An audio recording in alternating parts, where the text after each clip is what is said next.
தற்போது கிடைத்துள்ள அண்மை செய்தி, செயற்கை அருவிகளை மூட உத்தரவிடப்பட்டுள்ளது. குற்றால அருவிகளில் ஏற்பட்ட வெள்ளப்பெருக்கு காரணமாக குளிக்க தடை விதிக்கப்பட்டுள்ளது. தற்போது கிடைத்துள்ள அண்மை செய்தியாக பார்த்து வருகிறோம். தென்காசியில் செயற்கை அருவிகளை மூட உத்தரவு பிறப்பிக்கப்பட்டிருக்கிறது. இது குறித்த கூடுதல் விவரங்களை எமது செய்தியாளர் ரஞ்சித்திடம் கேட்டு பெறலாம். வணக்கம் ரஞ்சித், விவரங்கள் என்ன பதிவு பண்ணலாம்?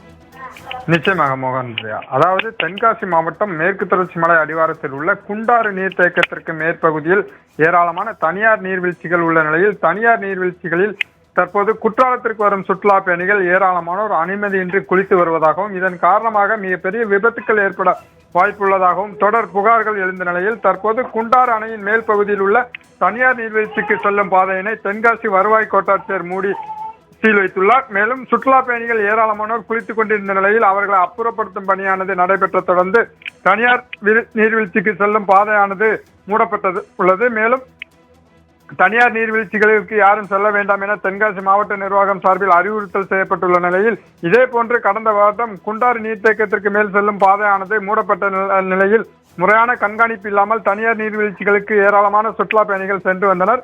இந்த நிலையில் தற்போது மீண்டும் தனியார் நீர்வீழ்ச்சிகள் செல்லும் பாதையானது மூடப்பட்டுள்ள நிலையில் இதனை தொடர்ந்து கண்காணிக்க வேண்டும் எனவும், இல்லையெனில் மலைப்பாதைகளுக்குள் ஆபத்தான முறையில் பயணம் செய்து தனியார் நீர்வீழ்ச்சிகளுக்கு செல்லும் வாகனங்கள் பெரும் விபத்துக்கு சிக்க வாய்ப்புள்ளதாக அப்பகுதி பொதுமக்கள் குற்றம் சாட்டியுள்ள நிலையில் இதனை தொடர்ந்து கண்காணிக்க வேண்டும் என அப்பகுதி பொதுமக்கள் கோரிக்கை விடுத்துள்ளது குறிப்பிடத்தக்கது. மோகனப்பிரியா,